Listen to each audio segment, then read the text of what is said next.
ವಿಜಯ ರಾಘವೇಂದ್ರ ಅವರ ಒಂದು ಹೊಸ ಲುಕ್ ನೋಡ್ತಾ ಇರ್ಬೋದು. ಲುಕ್ ಕೂಡ ಬದಲಾಗಿದೆ. ಯಾಕೆಂದ್ರೆ ಅವರು ದೇವಸ್ಥಾನಕ್ಕೆ ಹೋಗಿ ಬಂದಿದ್ದಾರೆ. ದೇವರು ಅಂದ್ರೆ ವಿಜಯ ರಾಘವ್ ಅವರಿಗೆ ತುಂಬಾನೇ ಇಷ್ಟ.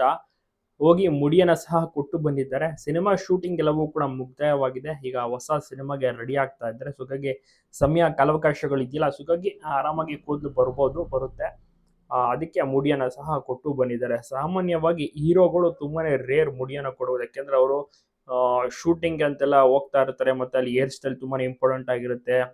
ಕಂಪ್ಲೀಟ್ ಆಗಿ ಕಂಟಿನ್ಯೂಟಿ ಶೂಟಿಂಗ್ ಎಲ್ಲವೂ ಕೂಡ ಇರುತ್ತೆ. ಹಾಗಾಗಿ ಅಂತದ್ರಲ್ಲಿ ವಿಜಯ ರಾಘವೇಂದ್ರ ಅವರು ಒಂದು ಮುಡಿಯನ್ನ ಸಹ ಕೊಟ್ಟು ದೇವಸ್ಥಾನಕ್ಕೆ ಹೋಗಿ ದೇವರ ದರ್ಶನವನ್ನ ಸಹ ಪಡೆದುಕೊಂಡು ಬಂದಿದ್ದಾರೆ. ಜೊತೆಗೆ ಈಗ ನೆಕ್ಸ್ಟ್ ಡೇನೆ ಸಿನಿಮಾ ಕೆಲಸಗಳಲ್ಲಿ ಭಾಗಿಯಾಗಿದ್ದಾರೆ. ಒಂದು ಪ್ರೆಸ್ ಮೀಟ್ ನಲ್ಲೂ ಸಹ ಭಾಗಿಯಾಗಿದ್ದಾರೆ. ಅದೇ ಒಂದು ಲುಕ್ ನಲ್ಲಿ ಗೆಟಪ್ ನಲ್ಲಿ ಎಂಟ್ರಿ ಕೊಡ್ತಾರೆ. ವಿಜಯ ರಾಘವೇಂದ್ರ ಅವರ ಎಂಟ್ರಿಗೆ ಎಲ್ರಿಗೂ ಕೂಡ ಖುಷಿ ಆಗುತ್ತೆ. ಅವರ ಮುಖದಲ್ಲಿ ಉತ್ಸಾಹ ಮಂದಹಾಸ ತುಂಬಾ ಚೆನ್ನಾಗಿ ಎದ್ದು ಕಾಣ್ತಾ ಇದೆ.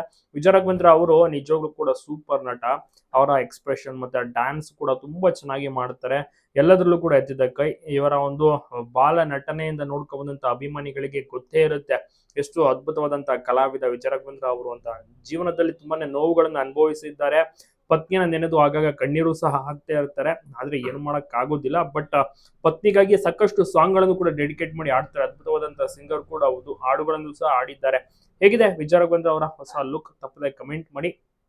ಹಾಗೆ ಪ್ರತಿಯೊಬ್ಬರಿಗೂ ಕೂಡ ವಿಡಿಯೋನ ಶೇರ್ ಮಾಡಿ. ಯಾಕೆಂದ್ರೆ ವಿಜಯ ರಾಘವೇಂದ್ರ ಅವರ ಒಂದು ಮುಂದಿನ ಸಿನಿಮಾಗಳಿಗೆ ವಿಶ್ ಮಾಡೋಕೆ ತುಂಬಾನೇ ಹೆಲ್ಪ್ ಆಗುತ್ತೆ. ಯಾಕೆಂದ್ರೆ ವಿಜಯ ರಾಘವೇಂದ್ರ ಅವರು ತುಂಬಾ ಚೆನ್ನಾಗಿ ನಡೆಸ್ತಾರೆ. ಮತ್ತೆ ಒಳ್ಳೊಳ್ಳೆ ಸಿನಿಮಾಗಳನ್ನ ಆಯ್ಕೆ ಮಾಡ್ಕೊತಾ ಇದ್ದಾರೆ. ಪೊಲೀಸ್ ಪಾತ್ರ, ಸಸ್ಪೆನ್ಸ್, ಥ್ರಿಲ್ಲರ್ ಪಾತ್ರ ಇದೆಲ್ಲವೂ ಕೂಡ ಅವರಿಗೆ ತುಂಬಾನೇ ಸೂಟ್ ಆಗ್ತಾ ಇದೆ. ಇತ್ತೀಚಿನ ದಿವಸಗಳಲ್ಲಿ, ವರ್ಷಗಳಲ್ಲಿ ಕಥೆಯು ಅಷ್ಟೇ ಚೆನ್ನಾಗಿ ಬರ್ತಾ ಇದೆ. ಎಲ್ಲರೂ ಕೂಡ ನೋಡಿ ತುಂಬಾನೇ ಖುಷಿ ಪಡ್ತಾ ಇದ್ದಾರೆ. ಫ್ಯಾಮಿಲಿ ಒಟ್ಟಿಗೆ, ಹೆಚ್ಚಾಗಿ ಮಗನೊಟ್ಟಿಗೆ ಸಮಯವನ್ನ ಕಳೆಯೋಕೆ ಇಷ್ಟಪಡ್ತಾರೆ. ಮಗ ಕೂಡ ಅದ್ಭುತವಾಗಿಯೂ ಕೂಡ ಇರುವಂತ ಕಾರಣ ಮುಂದಿನ ದಿವಸಗಳಲ್ಲಿ ಆತ ಹೀರೋ ಆಗೋದು ಗ್ಯಾರಂಟಿ ಅನ್ಬೋದು.